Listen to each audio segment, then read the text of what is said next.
Welcome to the Vegan Stew, our weekly show where we have discourse with vegan women about various topics. And this week, it'll be a lighter topic, unless our initial conversation goes in a different direction, which it might. So, thank you to Dojo Fresh for being our sponsor for this month's virtual Veg Fest Lives and all of our talks, our virtual shows, including yoga on Friday.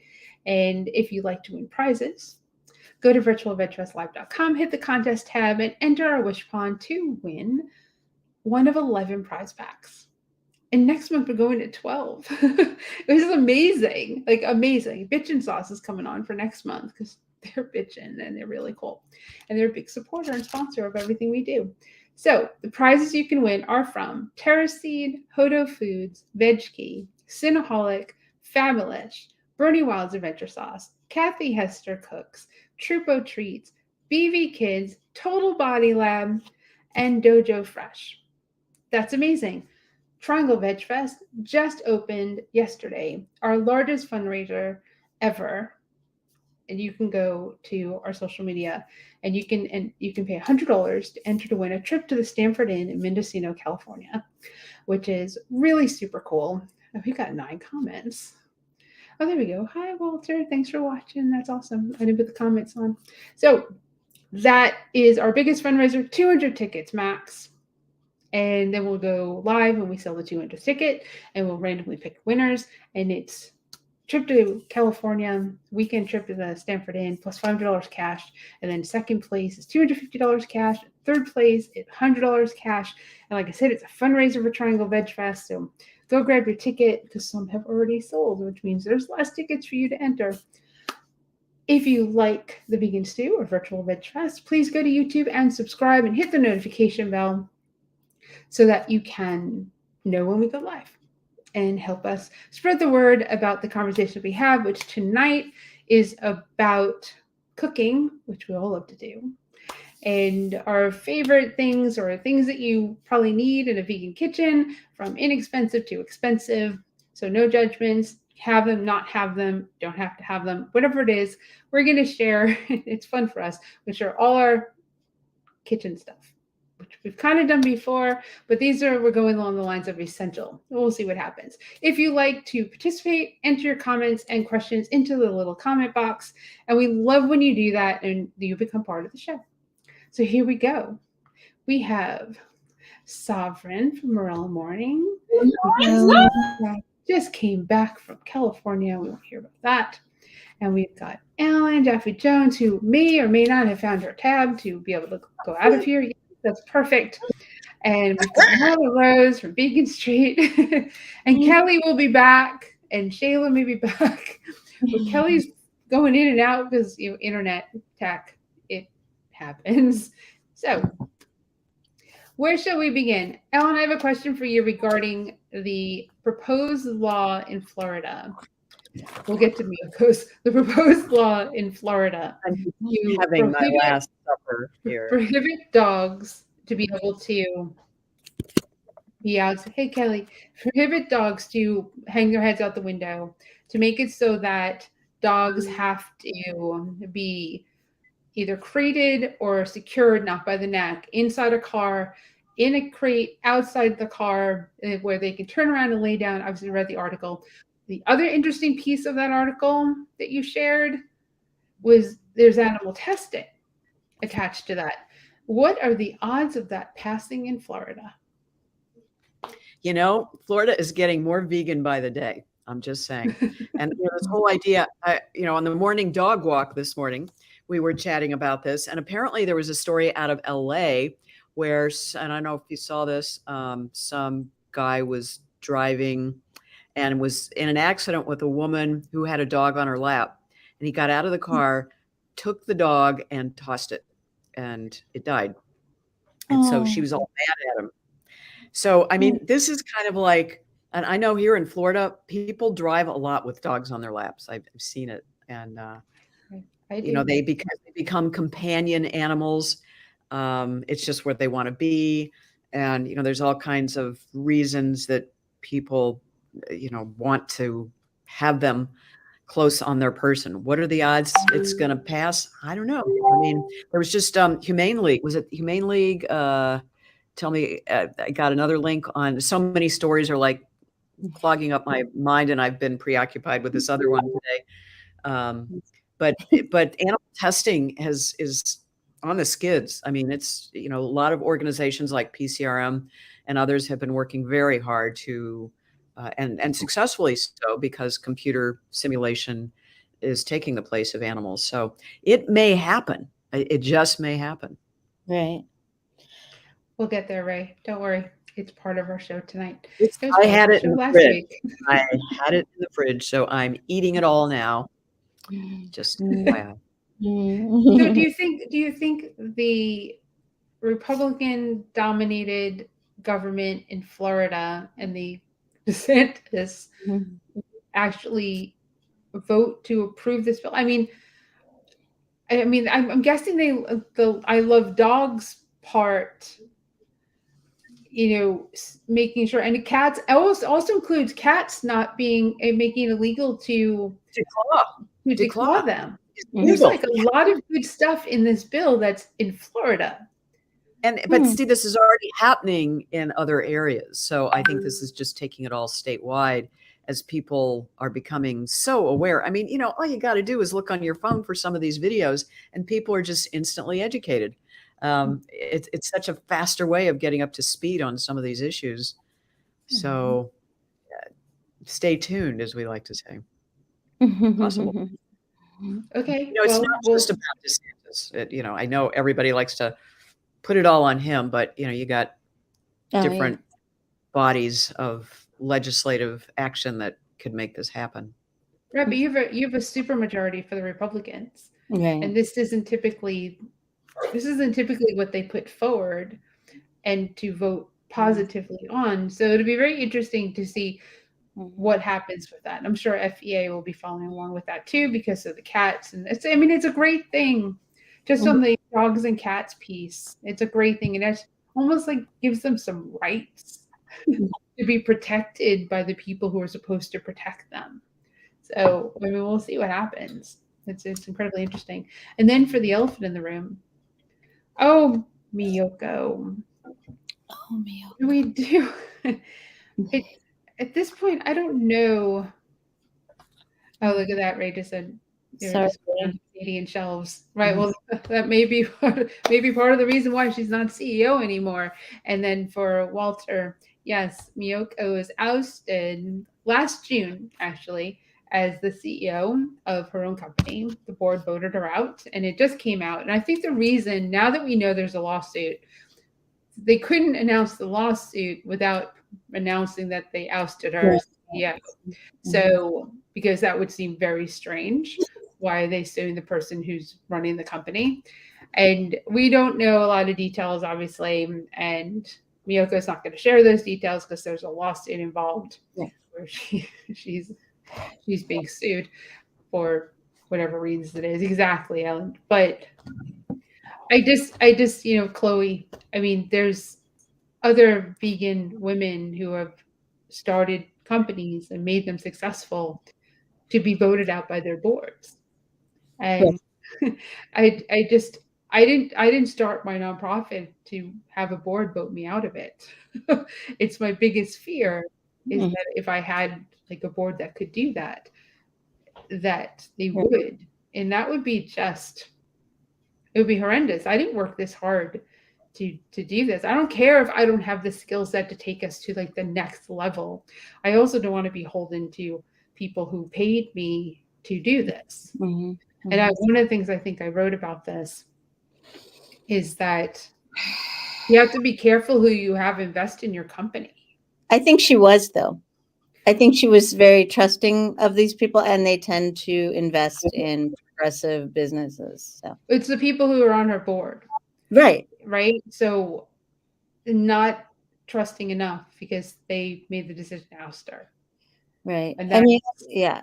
It's a conundrum because obviously she has goals of scaling up and becoming everything that this brand could be. And you can't do that necessarily on the level that she wanted to as quickly as she has without outside money. So I feel like it really needs to be more of an interplay between the inventors slash creators and the funders.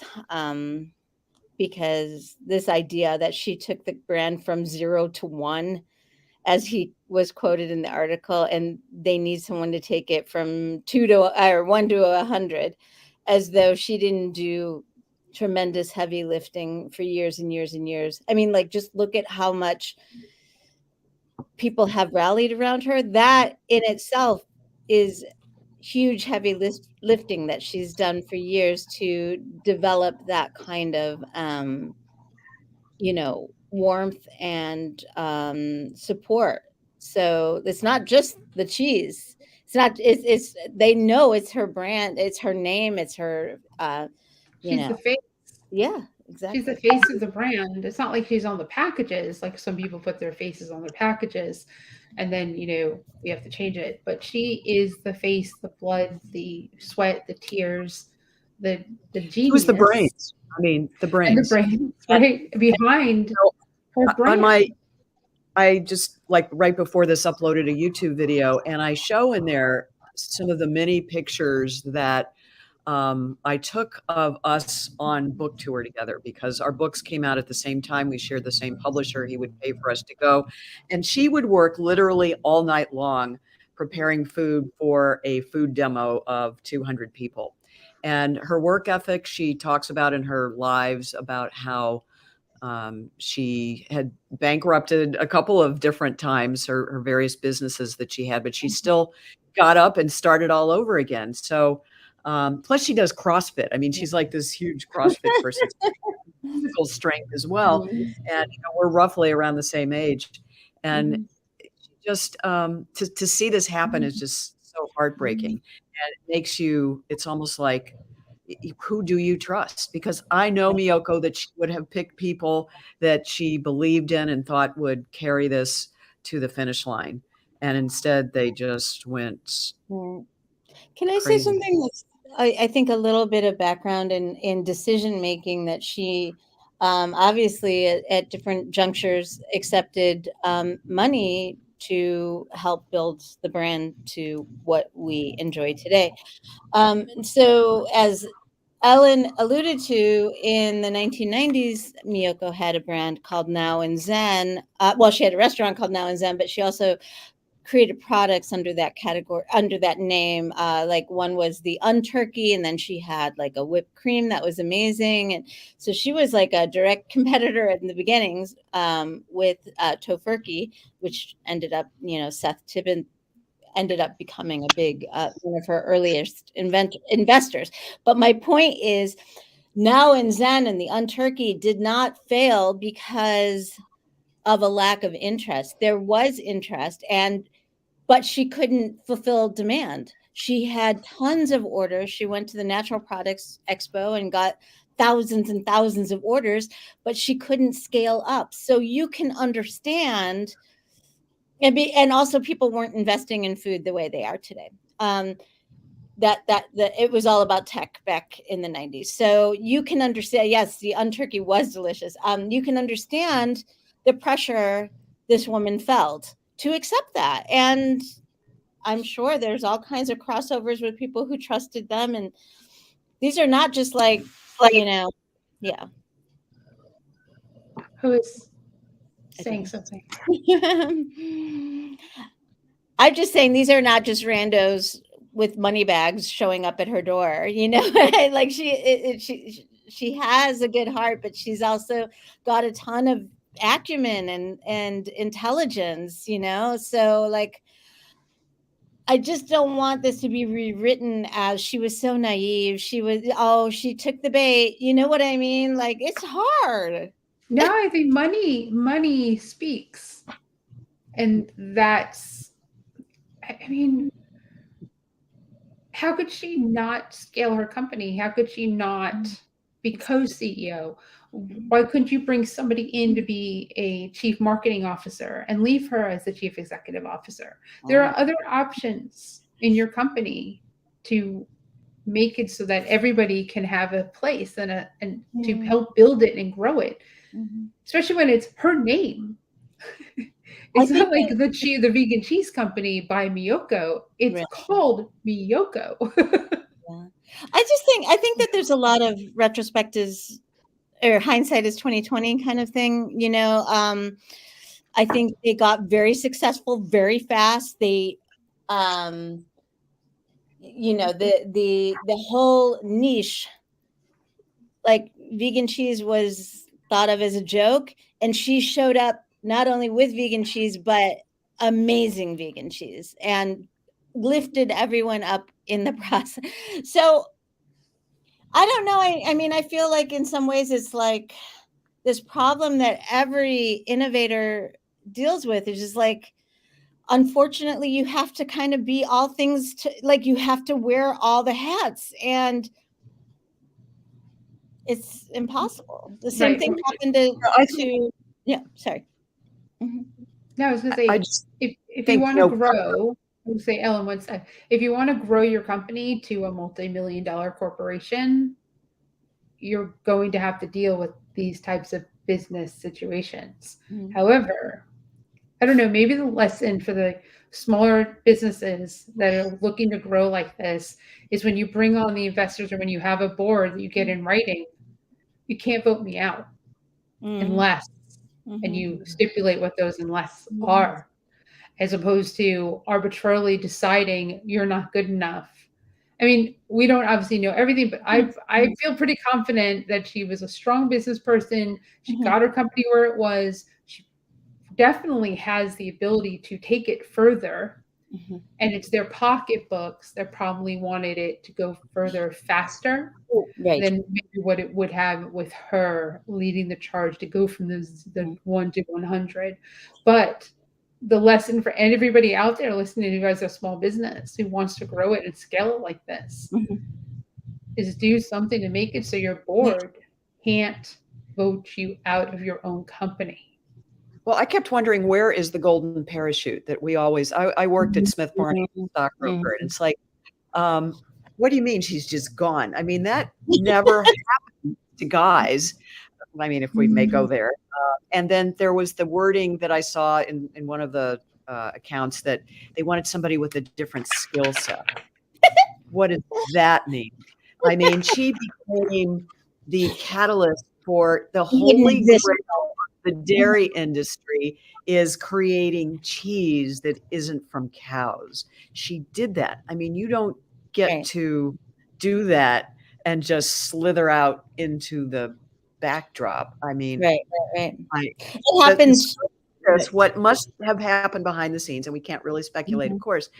But it's just mind-boggling that so many things must have been in place or not been in place. And, I was married to a lawyer once, and I had to read my scripts and television to a lawyer every day. And it's like, where's her lawyer? I just keep wanting to. Well, she was married to a lawyer, and one of the most successful lawyers in California. She wasn't some little hippie making cheese in, some little co-op. Do you know what I'm saying? Like, so I think that the cautionary tale is, if it can happen to her, it can happen to everyone. She's not so blinded by her ethics that she couldn't see the bigger picture. I just think, it happened to Chloe Coscarelli, as we know of by Chloe. It happened to Chef Tanya of Native Foods. More recently, in the non-business sector or nonprofit sector, it happened to Paul Watson of Sea Shepherd. These things happen all the time when there is big money and big success. And it's not, I do know that part of their issue that I think Miyoko has spoken publicly about is, and I know that the shareholders have, is they were feeling the pressure to create shreds and slices, and to stay competitive with the other brands that offer that. And they did that, and she was not happy with the ingredients and the quality of how it performed. It was selling fine, but she wasn't. So she made the decision. That's her name on there to withdraw those products. And I know that created a lot of animus. They weren't that good. Mm. So the slices weren't that good. Mm-hmm. I mean, there was worse out there, but they were just okay. But she made vegan cheese be like dairy cheese is for people who love cheese. And I say that being somebody that really didn't like the dairy cheeses that were gourmet. Wow. Right? Does that make sense? Like I didn't those didn't resonate with me. I like light, bland, more cheese. So the Miyoko's cheese didn't resonate with me as much as it would somebody else who missed the dairy cheese more than I didn't really like it that way. So of course, why would I like it so much in a dairy-free version? Mm. But it does grow on you. And I do have in the fridge right now the liquid mozzarella to put on a pizza that I will make eventually when I make more dough. So I mean, that is amazing. That is an amazing product. Absolutely. If you haven't found it, the liquid mozzarella that she has that you can put on, well, she doesn't have any what the company has.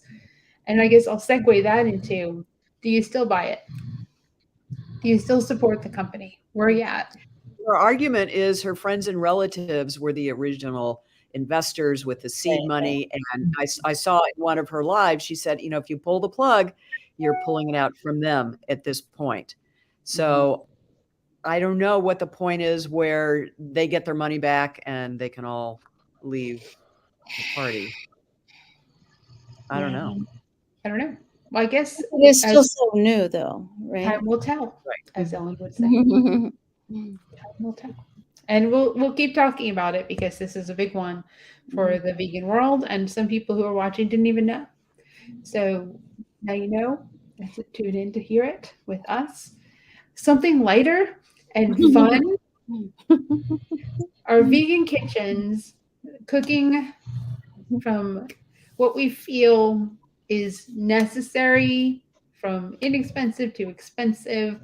If you're going to have, so you've decided to go vegan, and what's in your kitchen? And before you even go vegan, there's things that are in your kitchen, but what's in your kitchen because you decided to go vegan? And I'm not going to start it because you already know what's in my kitchen, so it's almost not fair. And I can jump on this one. Please do. Awesome. Yeah. So definitely in my kitchen items that I very frequently use are my Instapot and my Vitamix. And I feel like probably, most plant-based eaters I know definitely have, those two items. The Instapot for sure you can batch cook your beans, you can batch cook your rice, your quinoa, your oatmeal, all of those items in it. And then, your Vitamix, you can make all of the nooch that you want. Your soups, your dairy-free dressings, all of those things are very quick and easy to make. So those are definitely my two go-tos. Oh, and now I just added, I don't know if you all have the Ninja Creamery, the ice cream maker. Creamy. Yeah. Yeah. Creamy. That's it. Yeah. Yeah. Is that with like frozen bananas, or how does it come with like a cookbook or something? Actually, Kathy Hester is probably the expert on the Ninja Creamy at this point. So Kathy's been on the show. Go follow her. she has a lot of really good recipes. Yeah, and it does though, Marla. It does come with the book too, and there are even some dairy-free recipes in the little book. But you can find so much online. I've seen Kathy's site too. And she's got some really good recipes for it. But it's super simple. Now the key to it is you do have to plan ahead because you have to let it freeze in your freezer first to use it. But once you can make several of them, and then just through the week pull it out whenever. So. I agree. So Ellen has show and tell. So this is my favorite device because it requires no electricity. So if you've been watching all those survival videos on YouTube about, the end coming, this would be good to have in the kitchen. But that, one of the things Miyoko said in one of her many videos that I've digested in the last 48 hours is that she really supports getting to natural eating and foods in their natural state, that it's not about this race to make money and process foods because there's so much junk food out there. But this thing, it's a food processor of sorts, and it has 5 different kind of attachments and blades.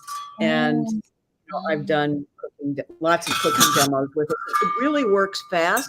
So it has like a potato cutter, a shredder. So if you shred cauliflower with this into a salad, it looks like Parmesan cheese. And sometimes it's just about fooling your mind's eye. And when you attach one of these here, it's just real easy. I hope you can see this.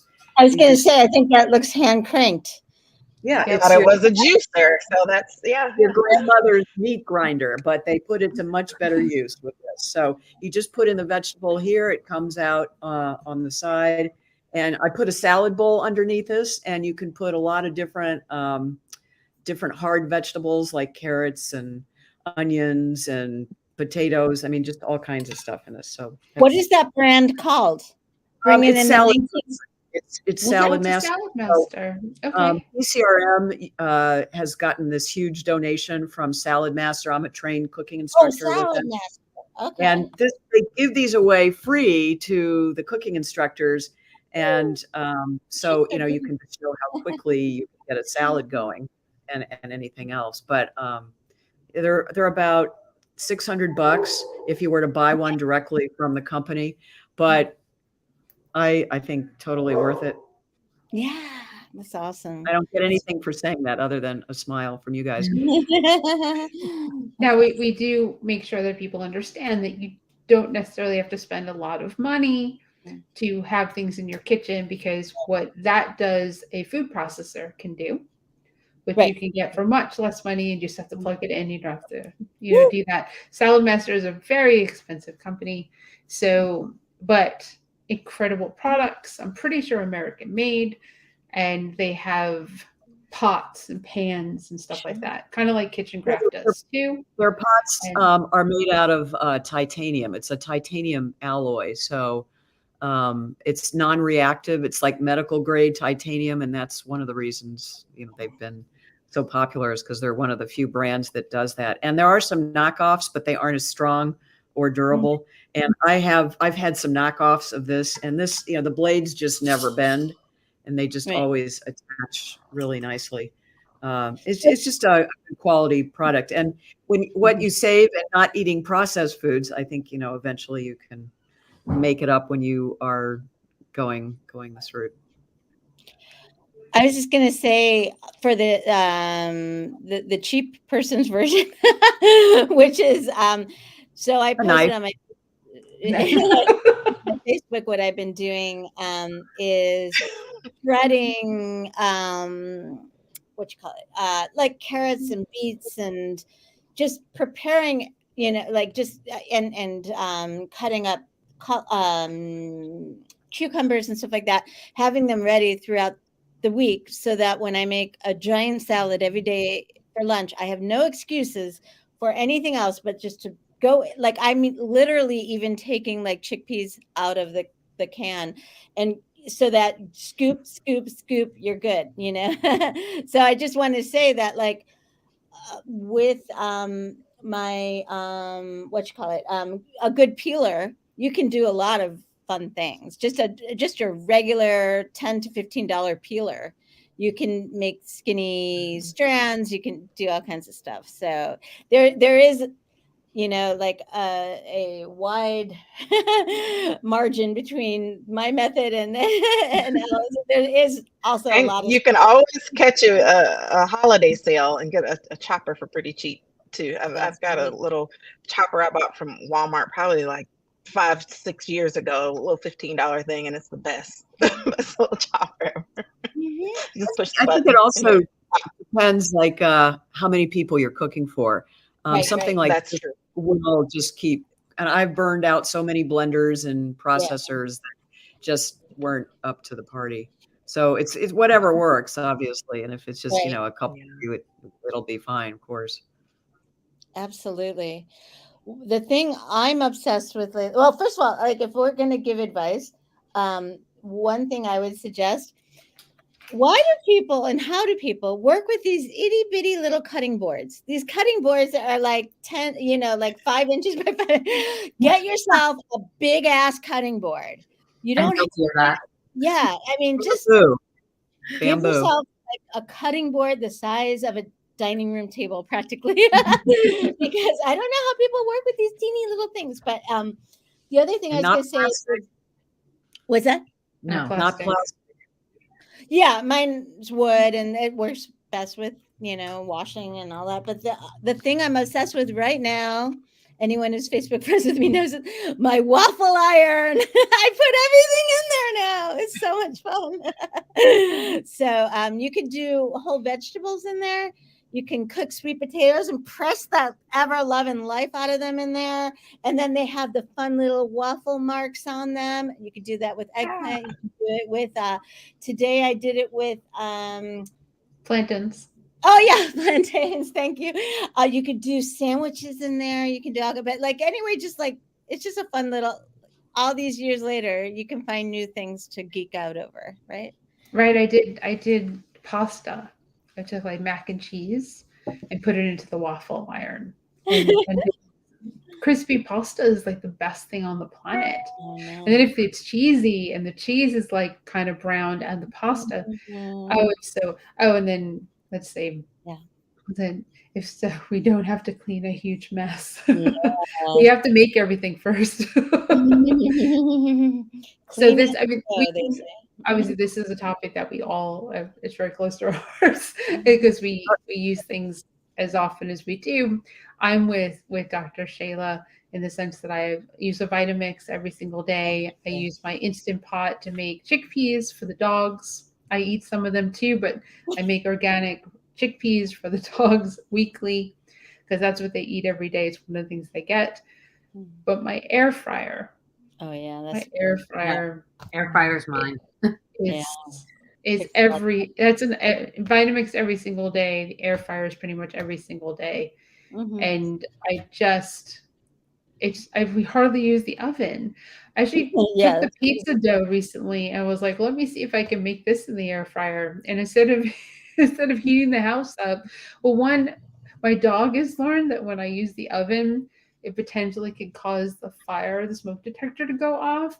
And he doesn't really like that. So when I turn the oven on, he runs away. It's actually adorable, but not really because he runs to Steven and it nudges and bothers him until I stop cooking. But he sees it's the funniest thing. I've tormented and tortured my dog.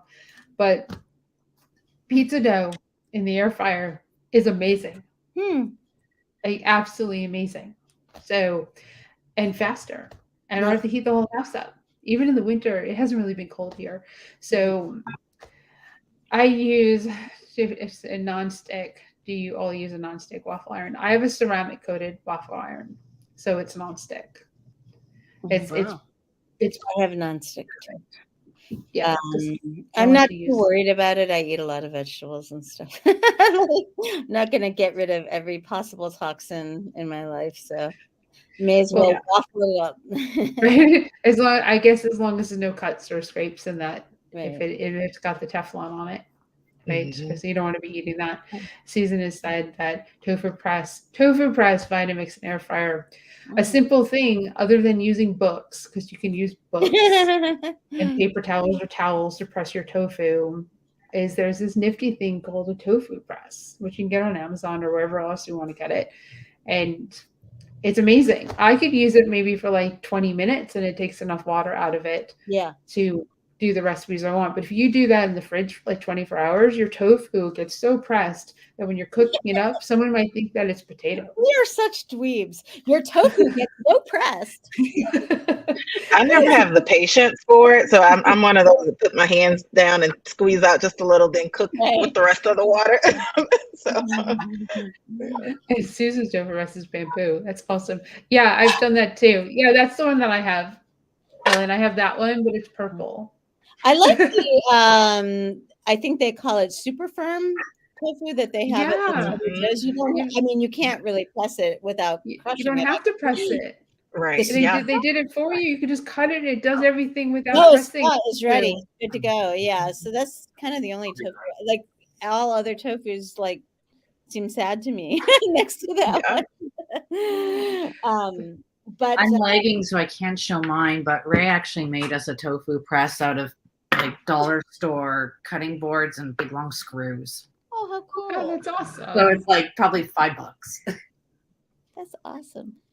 Oh, how Oh, cute! Oh, look at I'll that. have to have God make me one. That's really cool. Yeah, so that, I mean, this is perfect because there you go. You can buy one. You could use books and paper towels or towels. You can use your hands. Shayla and I have both done that. I have just pushed the tofu over the sink to get some water out of it because I don't necessarily need it to be incredibly firm. Or you can, buy tofu that's a little bit more money that's already been pressed for you. That's super firm because they figured out that people don't want to wait to make their dishes. And tofu, I guess, in a newly vegan diet is probably something that you're going to purchase, even if you've never had it before, and go, how do I make this? So let's just touch on that for a second because tofu, don't eat it plain because then you'll be really upset. Whatever you cook tofu with is the flavor it will take on. So just like meat has no taste unless you put spices on it, tofu is similar. Whatever spices you like, you gravitate towards, use. I honestly think tofu is one of those foods that actually tends to turn off new plant-based eaters because of that fact that they don't know how to cook it. So yeah, I've had so many people say, I tried that tofu once and it was terrible. I'm not ever eating that stuff, kind of thing. Right. And well, what did you do to it? They had no clue how to cook it. I've even gone to restaurants. They weren't particularly all vegan, but they would have a tofu dish, and it was clear that the chef does not regularly cook it because I had it once and it tasted like all they did was flash it in the pan once and bring it to me, and that was it. And it was terrible. So you definitely have to know what you're doing with the tofu. Protein press too. So So a quick recipe for tofu. If you have an air fryer, even if you don't, cut the tofu up, press it, do whatever. It doesn't matter to me. Cut the tofu however sizes that you want. Take organic cornstarch and toss the tofu in the organic cornstarch. And then I throw nutritional yeast and I throw other spices in and I toss it again. Sometimes I'll shake it in a container with the cover on it and I'll throw it into the air fryer and I'll just air fry it that way. If you put it into a pan with a little oil and you saute that up, the cornstarch is going to make it crispy. And you're going to suddenly be like, this is what I get in like a restaurant. Right. Well, that's so easy. Yeah.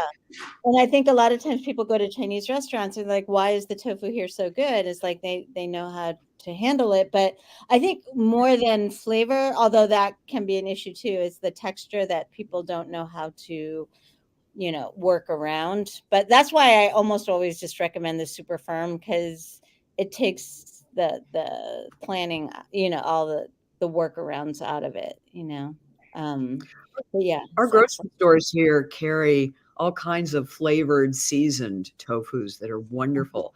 There's like sesame, ginger, teriyaki.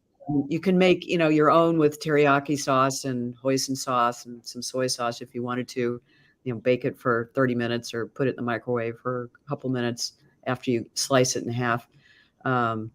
But they also have these cube tofus that you can, what do they call them? They're like little squares. You can tossables, and they're in the salad. Yeah, tossables. Put them on their vegan subs when they had the really good vegan subs. Now they're all this sausage crap stuff that nobody buys. But the cube tofus, I mean, I'll eat like a whole bag of those. They're such good snacks, like snackables. Yeah, Hodo Foods is a sponsor. Let's do a shout out to them. they have exactly that. They have barbecue and they have different flavors, curry flavored tofu that's organic. It's made in Berkeley, California, that you can buy in the store, typically in Whole Foods. And it's delicious because you can eat it hot or cold, which is actually very cool. So if you're really hungry, you don't even need a minute in the microwave. You can just eat it out of the package. So I want to say this is why all the trolls think that we do all day is sit around talking about tofu, which is funny because we are as obsessed with it as they think we are. Tofu's awesome. Well, so is tempeh. Thank you, Susan. We can go in a different direction. You don't see that very often at restaurants and stuff. I cook with it at home, but like it's very, very rarely on menus, I find. In our community, it's on a lot of the menus, which are very fortunate because we have someone local who makes it. And a lot of the restaurants and people locally will make sure they use stuff that's made locally on their menus. So when that happens and you have somebody who makes tempeh, which is not easy to make, they'll utilize it. So we do have that on, like anyone, like most of the vegan restaurants have something that's tempeh related. Yeah. Same in Chattanooga to our local vegan restaurants. It's typically the bacon that they make. The tempeh is usually some type of bacon strip. Yeah. I'm glad I ate already because this is a terrible time to be hungry. I like to fry tempeh. Walter does a lot of stuff because he's got the agadashi tofu, which is amazing. It's like the soft tofu that's fried. They typically in Japanese restaurants. That's amazing. He's made that. And he likes to fry it with light oil, rosemary. Another thing for the air fryer, hempeh. Yes, hempeh is made in Asheville. You can just throw the hempeh into the air fryer. You don't have to season it. Just put it in there and then toss it to the other side. And then it's done and you can just eat it. It's very simple. I mean, that's probably come from people. I guess what level vegan are you? Like, I'll eat my tempeh without any seasoning and I'll just put it in the air fryer. You're savage. It's so good. If you like tempeh I think is a more acquired taste than tofu. Yeah, I wasn't. I just tried it once. I wasn't a super fan. But it's made in Asheville. Susan lives by this. In Asheville, Susan Francis. There's a restaurant called Rosetta's Kitchen. And Rosetta's Kitchen, absolutely love it. They have a Korean barbecue tempeh. The sauce is just divine. It's something I get everything. I mean, Rosetta's is a place I go to every time I go to Asheville or drive through Asheville, whichever one is. And that's in North Carolina, the western part of North Carolina. Also, they have Plant, which typically has, I think they have tempeh on their menu at Plant too. They definitely have seitan. So you guys talking about tempeh is making me think my next experiment in the waffle iron is going to be a Reuben with tempeh bacon and sauerkraut and all the stuff. Oh gosh, that sounds amazing. Keep your eyes out for that one. Will that be served, please? When will that be served, please? And when will that be served? It'll be shipped to Florida, or the recipe will be sent to you. Do any of you guys have a milk maker? Like, yes. Do you? Because I've been thinking about it lately. I don't personally like. I don't like my guys put milk in their smoothies. I just use water, but it seems like just hugely wasteful to the containers of almond milk or oat milk or whatever. So I've been one. That's the only sort of large physical large thing that I feel we're lacking. How do you feel like do you like, what kinds of milk do you make in there, Helene? I have an almond cow and I purchased it over COVID. I was raised thinking about tempeh. It's fermented, making a gut healthy option. Yes, it is. It is fermented. That's awesome. I have an almond cow. I purchased it over COVID when we weren't shopping or having stuff delivered, and I wanted to have less waste. And I didn't want to spend, because when you're getting stuff delivered, because you're not going to the store, everything is increased in price. So someone ended a tip and the whole thing. So I was like, I felt like the value was going to be there for what I would save from purchasing. And then I bought organic almonds, organic oats, organic coconut, and organic cashews. And I started out making a coconut, almond, cashew milk. Mm. And then I had the problem of the guts. That's what I call, what's left over after it makes the milk. And what do you do with that? I had a dehydrator. I was dehydrating. I don't have enough space to have all of the stuff left in my house. So I was throwing it out. I know people use it, they eat it, they do oatmeal, they do all these things with it. It doesn't resonate with me. So I ended up making cashew milk because the guts of the cashew milk and the almond cow, I can throw into the Vitamix. I can blend that up and I have no waste, zero waste whatsoever. And then Susan's saying she throws almond and water into the Vitamix and use a nut bag to filter, which is, I started out doing that. It's a pain in the ass. So, but and you throw it out too, right? It's hard. It's hard with the because the almonds, what's in there makes an incredible flour, which I did, but the amount of milk you're drinking is just it's too much. So the cashew milk. So I'll go a step further because I've been lazy since Stephen had surgery. I wasn't making the cashew milk. So I've just been taking like a handful of cashews and throwing them into the Vitamix. Yeah. And adding the other ingredients and then water. And not making a full thing of milk because I'm not using the milk for anything other than making smoothies. However, if I need milk, I have to make some. So, but I would make milk. I would make the cashew milk at least weekly. Probably every 5 days or so. I would make it. Love the almond cow. It's amazing. I feel like it's definitely worth it. Kathy Hester is also doing demos with an almond cow and another, which is in NUTR, and another one that I can't remember the name of Bio something, whatever it is. So Kathy has done demos in all of these. If you have any interest in figuring out which one, Marla, definitely go check out her site and decide. The almond cow, it's not inexpensive. Right. However, start adding up. Yeah, it makes how much you're spending. It earns its keep. Right, and you also know what's in it. It's cashews and water. Right. Well, that's kind of like when I make, and I have a smoothie every morning, no matter what the temperature is like, because it's filling. I can have a ton of vegetables and not, throw kale in there. But in my smoothie, there's always water and oats. And that just kind of becomes oat milk, and I don't feel the need to have milk, but yeah. Yeah, I know. I hear you. I mean, I like the creaminess that comes from it in my smoothie for sure. And I love cashews. And I buy organic raw cashew pieces, which are, well, I think we've talked about this. I'm part of a buyer's club. I've just put in for 10 pounds of them. So if you came to my house today, I could feed you. If 50 of you came to my house today, I could feed you. Well, good thing you mentioned that because we're right outside here. I really could. I could give you all pretzels too, because I buy the big soft pretzels from BJ's now, and I put them in the air fryer to heat them up. And it's just like don't go spend $15 on a pretzel at a sporting event.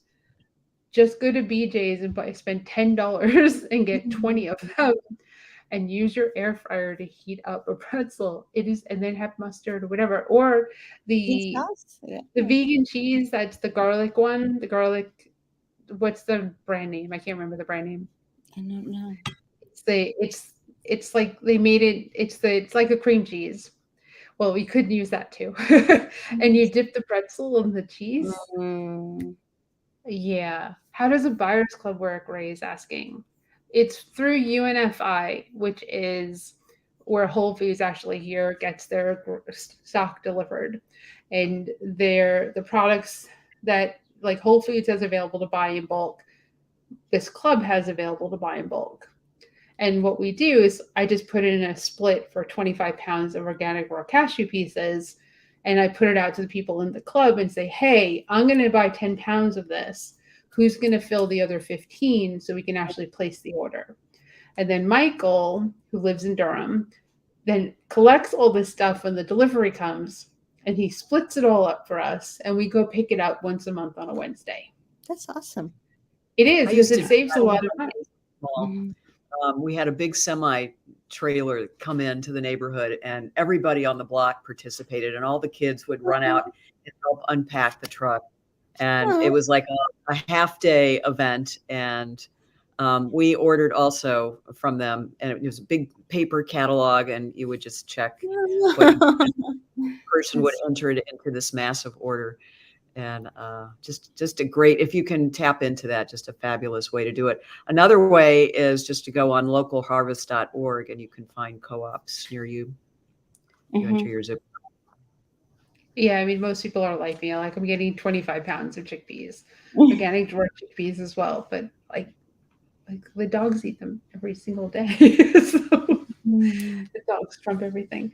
So that's, I guess, those are. I mean, we're obviously focusing on food, and we're focusing on the things in the kitchen and things that we feel. I mean, to me, these are things that I couldn't. I can't say I couldn't live without, because we could live without anything.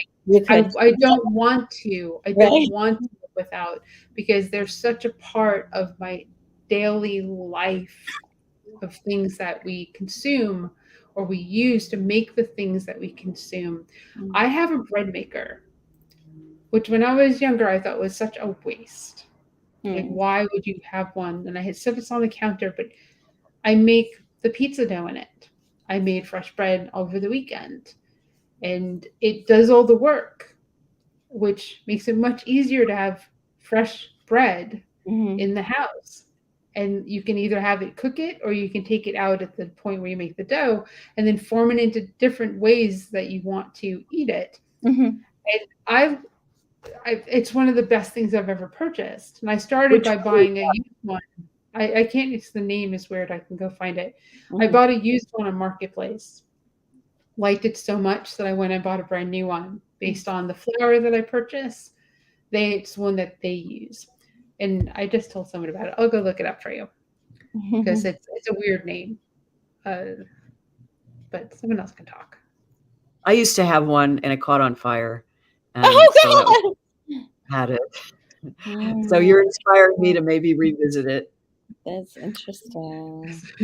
I buy Dave's Killer Bread. I don't make bread. Yeah, that's kind of how I make quick breads and stuff. I'm lazy. I just can't plan that far I don't ahead. make milk either. I buy the cartons of or almond.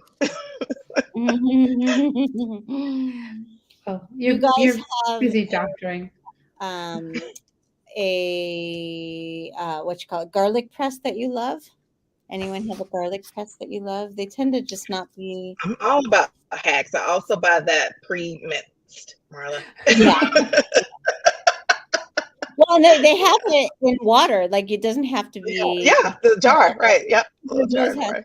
Yeah. And at Costco, you can get a big jar of it in water. Yes. That you get the whole cloves that you can cut up. Yeah. For garlic, which we do have fresh garlic in the house all the time, and Susan's saying sealable lids that's important too for storage of everything. And Ellen's agreeing with that. Pampered Chef makes this nifty tool, which you just put the garlic in and you roll it, and it takes off the skin. Stuff. Yeah. Super easy.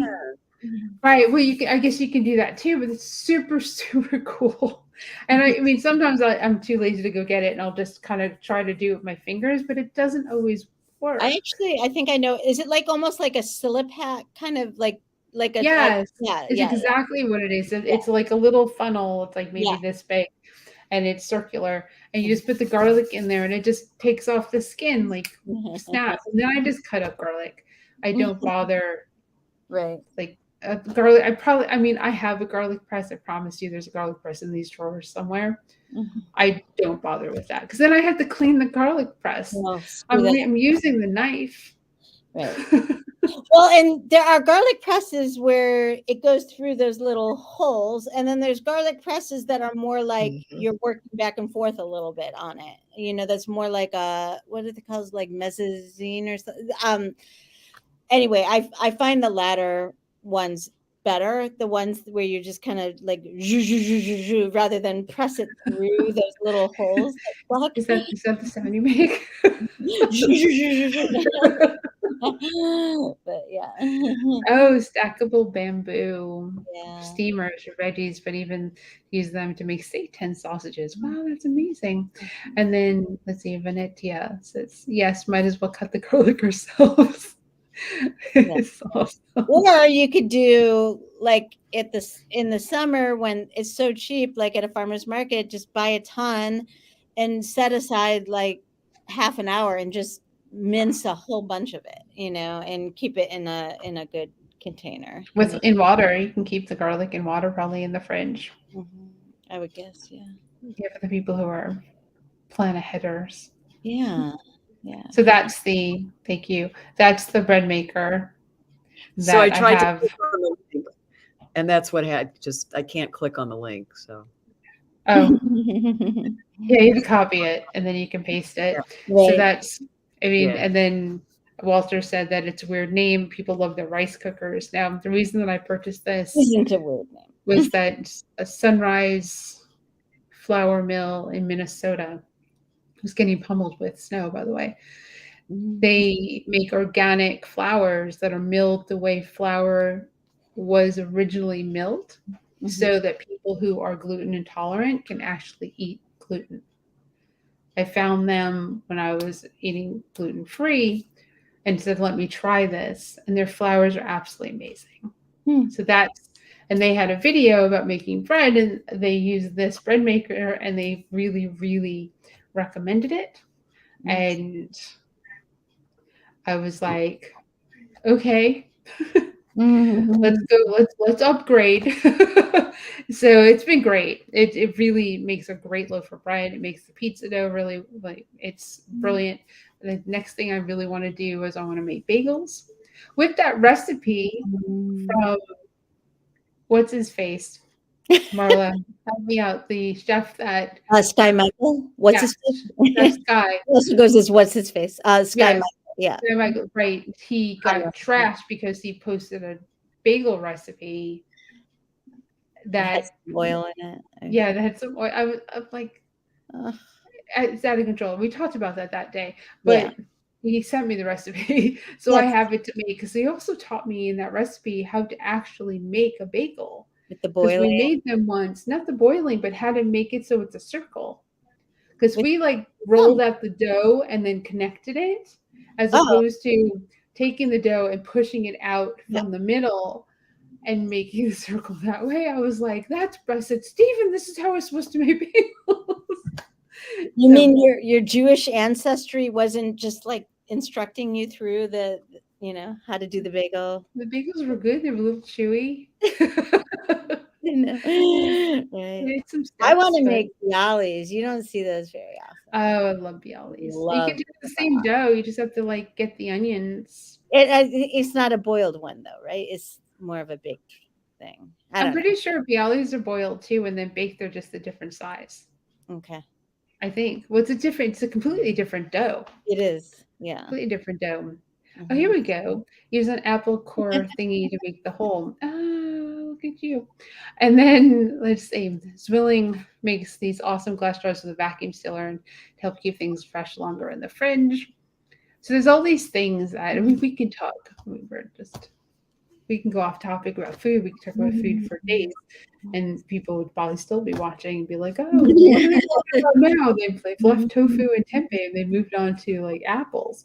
So I have the apple.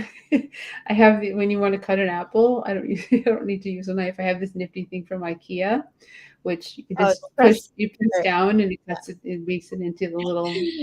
Miyoko, I'm sorry, not Miyoko. Ellen's going like this. I'm like, no, it's like that. Brian's like, put the apple on the thing. No, you're talking about the peeler. And it comes out in shreds. Oh, I used to make apple crisp all the time for my kids. You're such a hippie. Well, that curry thing that you're talking about, where you put the thing on, you can put zucchini and squash on that, and you can make the curls from the zucchini to the squash. So a KitchenAid mixer, one of those big fancy mixers for our wedding. And I find this absolutely fascinating. So we got married in 98, and even today, this company, they're so smart and adaptive. They have pieces that you screw onto the mixer that could be 20 or 30 years old that you can use in all these different ways. They have like, spiralizers and ice cream maker, and like all these things from the original machine. You don't need like these are all Right. just attachments. I You just don't find need to upgrade. so They didn't make brilliant. it so you have to upgrade because they have a pasta maker as well. They can put on Exactly. there. Yeah, but I Yep. just find that so fascinating, just that they're working with these original machines, That and still work. they are the best. Yeah, so I don't bake with it, that I just don't make that much that requires that kind of horsepower. But when I do, but I use it more for the attachments these days, for the different mandolins, I and never got one. They take up so much space, right? they do. It's in The the stand back of the mixer. Yeah. Mine is underneath the counter. I like never use it, but I would like to get the pasta addition to it to make homemade pasta to run it through, because Mhm. you have to run it through to make pasta, Well, and that would be really cool. it's a lot more affordable and better use of your space to just buy these small attachments, that it's the KitchenAid company. It's not some schlocky little, Right. They know what they're doing. So, yeah, sorry, schlocky little, but, yeah, same with like, Vitamix. I want to say something about the Vitamix, and I do like probably sleepwalk and worship it in my I'm obsessed with my Vitamix. I've had it forever, but I love it. But I do want to say that, and we use it every single day, multiple times a day. That I was a vegan for probably 10 or 15 years before we upgraded to a fancy blender. So it is definitely doable, and it bothers me a lot when people say that you have to have a Vitamix, because there's a lot of people who can't. That's a big sticker price, for when you're used to spending less than $100 on a blender. So anyway, it just depends on what is feasible for you. But like, I was perfectly fine and happy with my cheap ass blender for many years, but I'm just I don't think I used it any less than the one I use now. It's just better. Well, a good compromise is the Ninja one, and I had that one for a really long time, and that's probably like a fifth of the cost of Right. a Vitamix, and Yeah. that's one I used. And my mom wanted a blender, and she said, recommend me a good blender, and I said, oh, well, because she has the money anyway. I'm like, get a Vitamix. And she bought it, and she actually gave it to me. Oh, cool. You're Yeah, not like, so these are 9 years, and I still don't have a good one.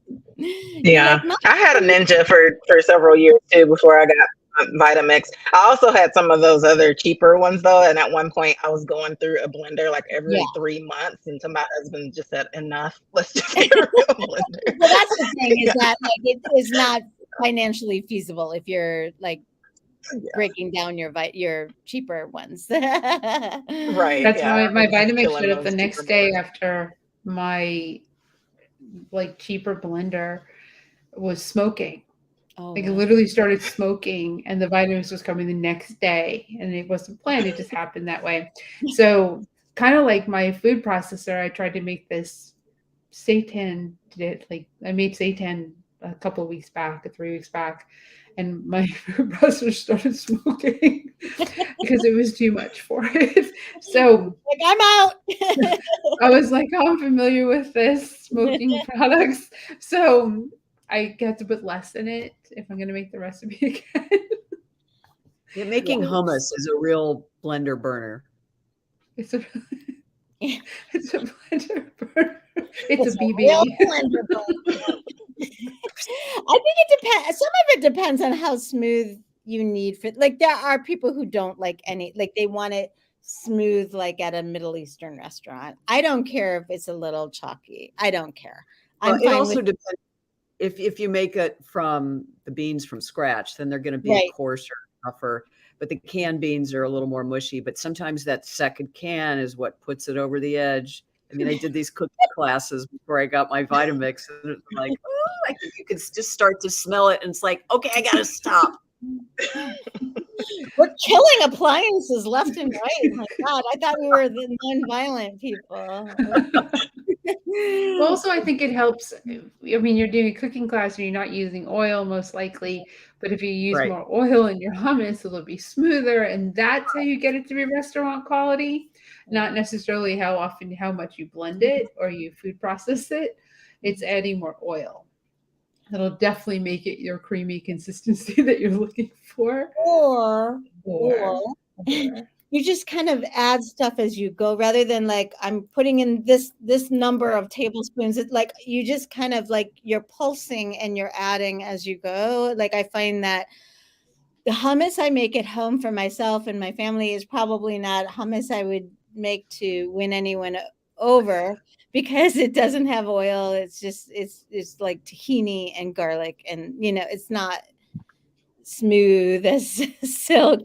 But yeah, I mean, I think a lot of it is just really looking at, like, for me, a dehydrator didn't make sense. Like, I don't really love dehydrated things. It's not like I might use it once or twice a year, but it's a huge machine and it's just pointless for me.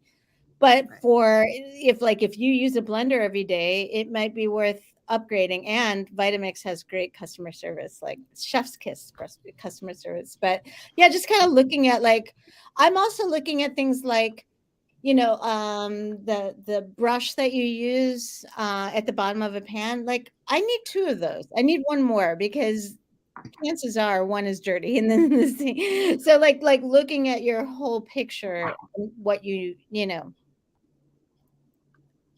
what you need, what you don't need, right. And you're the only person who knows that is you. Yeah. And you know what your budget is, and you know how you want to cook, and you also know how much time you want to take to cook. Mm-hmm. Those are all factors that matter. Like an air fryer is great because it cuts the time that it would take when you can throw a vegan chicken patty into the microwave and have it be done in a minute and a half, but it's not going to taste as good. You can throw it in the air fryer for 10 minutes from frozen, 11 minutes from frozen, and it's done. That's what I have for dinner, actually. Put that into a tortilla, but I put red onion, I put peppers, and I put tomatoes, and I put some Fabadip sauce because it is probably one of the best things on the planet in it. Yeah, check out Fabulous. Gotta check out Fabulous. It is so Fabulous. I'll do a little throw out to them. They started out making falafel, chickpeas. What happens with chickpeas? You've got aquafaba. You've got all that aquafaba, all the juice the chickpeas come in that they were just tossing. So they said, well, let's see if we can do something with this aquafaba. They made dips. They made mayo. They made ranch. They made queso. They made tzatziki.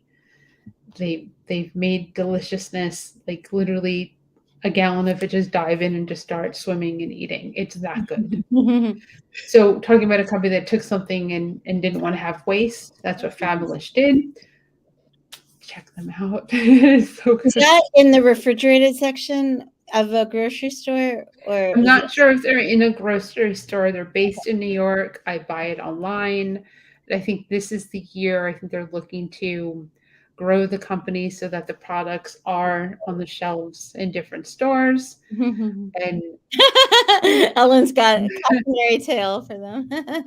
yeah, I met them in New York City at the New York City Vegetarian Festival, which is actually a vegan festival, years ago. And they did almost like a Kickstarter, but a fundraiser to invest in their company. And I made that decision to invest in the company because the food was that good then. And I've tried the falafel since, and it's the only sad part about the sauces is that, and they come in a glass jar, so it's even cold air, is that you finish them. And I have to ship them to get more, which is the only part that sucks. If I could go to the store, I would be much happier. So let me see, question. I'm wondering how much time each of you cooks daily. Impressive. I don't really, honestly. I like to eat and I like homemade food, but making a smoothie, 5 minutes, making lunch, especially when everything's prepped, 5 or 10 minutes. Dinner is probably what I spend the most time in, but like the idea of just like standing is not like a lot of the things that we've discussed, like the air fryer and the instant pot, are things that cut down on the amount of time that you actually have to spend cooking. Mhm. So I want to give a shout out to an underdog. Oh God, that's really not a vegan phrase. I've got to find a different one for that. But like a less heralded item, which is the slow cooker, which they were super popular in the 70s. But you can put stuff in there overnight. You can throw a bunch of, you can make a chili. It's basically the same concept of as an air fryer, in that you put everything under this one bowl and set it. It's not pressure cooked, but I am a huge fan of the slow cooker for parties, and like especially when you're going to be really busy the next day. You've got chilies or soups or whatever that's already in there, that's been cooking since the night before. But the other thing about a slow cooker, and Robin Robertson, who's a vegan cookbook author, is a huge fan as well, is it keeps it creates a tenderness and a juiciness in what you're making, because it's not like flash cooking it, which definitely has this, but like a slow cooker, it's not like you're standing around it. Like you're putting stuff in there, setting the timer, and it's done. But I do want to just give a shout out to that, because I think people have an association that is old school, or that is stodgy or whatever, but they're really useful tools if you don't want to be standing in front of a stove. I love ours. You can make drinks in there, you can make all kinds of things, and I'm a huge fan. So Yeah, for sure. Yeah, I think Marlene saw all of the homemade bread and milk that you all are making, and thought, wow. But Marlene, you can get a lot of pre-chopped, frozen, your garlic already in the jar, like I buy, your milk already in the carton. Same. Well, we know what Kelly's eating tomorrow. So Ray's making you chili. I actually don't like, full disclosure, I'm Isa's mom and I don't cook, as I said, you're impressive. Isa's mom. Okay, very cool.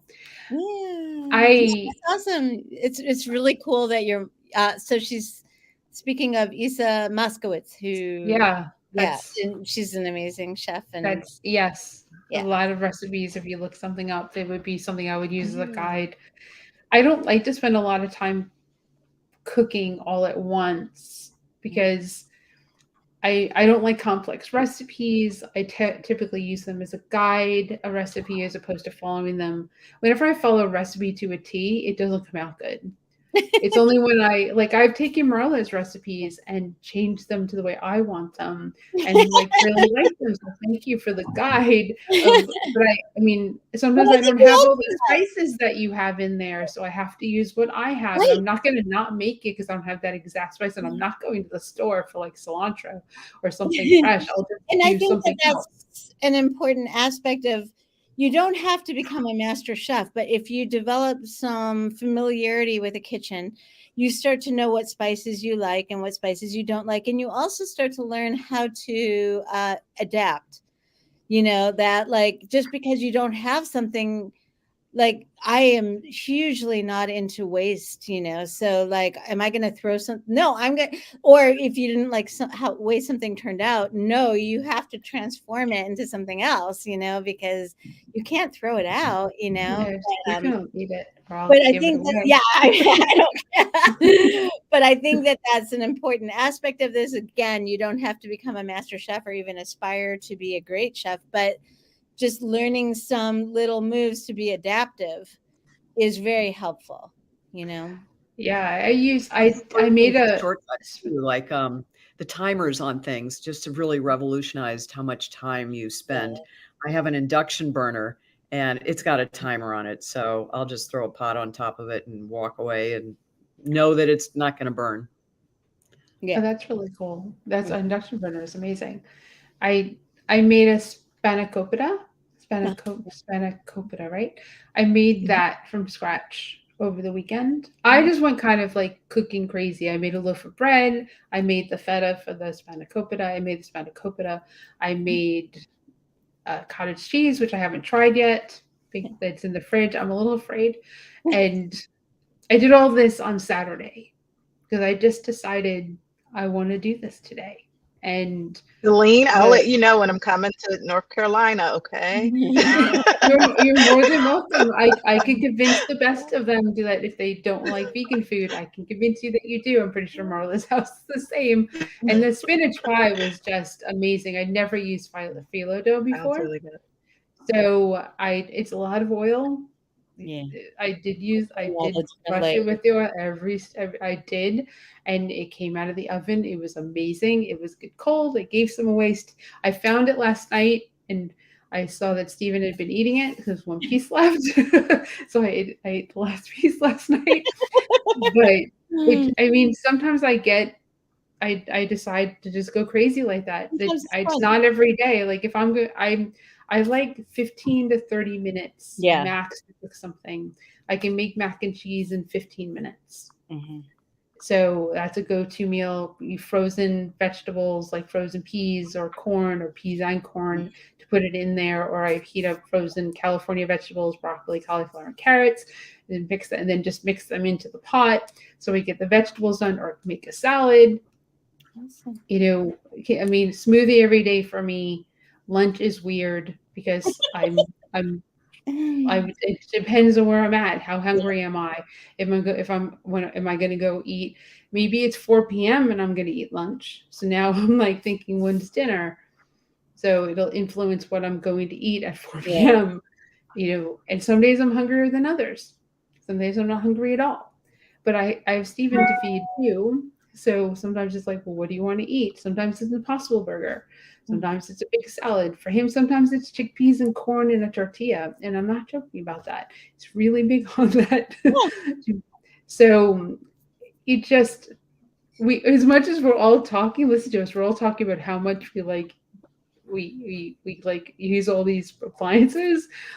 We don't make complex food, which I think is the point, is we use the appliances to make it so that we don't have to spend a lot of time in the kitchen, and we make a really delicious food. Many times, and I'll post pictures of it, will say, I'll sit down with Stephen, we'll eat, and I go, this is another restaurant quality meal that we're eating at home. Mm-hmm. And he's like, sure. Right. It's really cool. Evan's got a question. Have you all tried to transform cube tofu into mozzarella cubes like in a salad? I saw this on YouTube. Curious if you all tried that. Marla? I haven't seen that, but it sounds intriguing. You can put it in the waffle iron. I have. I've made Kelly. You've done it? Yeah, I made feta out of tofu, and I've made like paneer for like black paneer. Those are the only times I've tried. Yeah, the feta that I made was so good that I didn't use it all in the spinach pie because I wanted to eat it someplace else. Bless you, Ellen. What gives it the So I realized that the thing I don't like about feta is it tastes like goat's smell, and I love goats, but I realized that what gives it a goat taste or smell? What is it? Marla is saying that the feta smells like goats. It does. It does. I mean, she was funny humor in that. Dairy or vegan, like the Trader Joe's feta smells like goats, and there's like, if you like that, that's fine. But I'm just like, what? It does have a pungent smell. I'll give you that, right. What could be plant-based that smells like goats? I guess vegan feta, and mine doesn't smell like goats. It had garlic and onion and spices and the tofu. It had olive oil. Next time I make it, I would use less oil because it was a little oily. That one, I followed the recipe. It actually said in the recipe to follow the recipe. So I was like, oh, I'm scared. I was like, okay, I'll do this. I will follow this recipe exactly as it is. And I already know how I want to change it. So, and feta is a salty cheese. So that's one thing that, I mean, but it tastes like garlic olive oil cheese. I actually didn't follow the recipe. The recipe called for coconut oil, the unflavored coconut oil, and I didn't use it. I used olive oil. So I did change the recipe. And it was delicious. So, well, olive oil would be more traditional anyway, right? With feta. I think the reason they're using coconut is to make it congeal. Yeah, the texture. Right. So I have more separation than I have togetherness, but the flavor is spot on. You have more separation than you have togetherness. I know. Look, you guys, we're going on. All right, this is like one of our longest shows in a while. And part of the reason I'm not pushing is because I already ate. So, but I'm pretty sure Marla probably hasn't. All right. Do we have anything else to share? Because we've had great questions and great comments. And so we won't be here next week. We will not be here next week. We will not be here next week. We'll be back in 2 weeks with some topic. I don't know what it is, but we probably do need to meet next week on Wednesday so that we can talk about topics. Yeah. Just putting that out there internally, not externally. So we got question, comment. Oops, we're both doing this at the same time. Marlene said, I'm going to use some of your tips and commit to cooking a bit. That's awesome, Marlene. I think one of the things, the best way to eat healthier is to prepare your own food. You know what's going into it. You know how much salt, you know how much sugar, you know how much oil, you know what spices, you know what's in your food. So the best way is to control what you're putting in your body is to prepare food at home. And I'm not saying don't dine out. Enjoy it when you dine out because dining out's amazing. But if you learn how to cook and you cook well, it's hard to dine out. Your food's better at home, and you spend less to do it. Yeah. So, anything else? Any comments? Okay. Awesome. Okay. Let's close out the show. Savrin, you've been very talkative tonight, so glad that you were here. Maybe Savrin might be asleep. Savrin got home really early from California. I think Elaine is a little slap happy up there. There you go. So thank you, Savrin. Let's see. Okay, thank you, Ellen. And thank you, Marla. Thank you, Kelly. Thank you, Dr. Sheila. And thank you, as we always close out the show, thank you for joining the Vegan Stew and being part of the show for this week. And like I said, if you want to win surprises, go to virtualvegfestlive.com and enter our wish pond and enter our biggest fundraiser for Triangle Veg Fest, where you can win a trip to the Stanford Inn. You do all those things just by going to our social media. And yes, fun times. And thanks for taking over the Vegan Black experience. That's really cool. And I'm glad you joined the show. We will see you in 2 weeks with some topic. And of course, we've got 2 weeks of current events that we get to talk about and figure out what's relevant in when we see you next. That'll be every Wednesday at 7:30 p.m. Eastern time, except for the first Wednesday of the month, so we can plan stuff. Be kind, be nice, and stay healthy, and we will see you soon. Bye.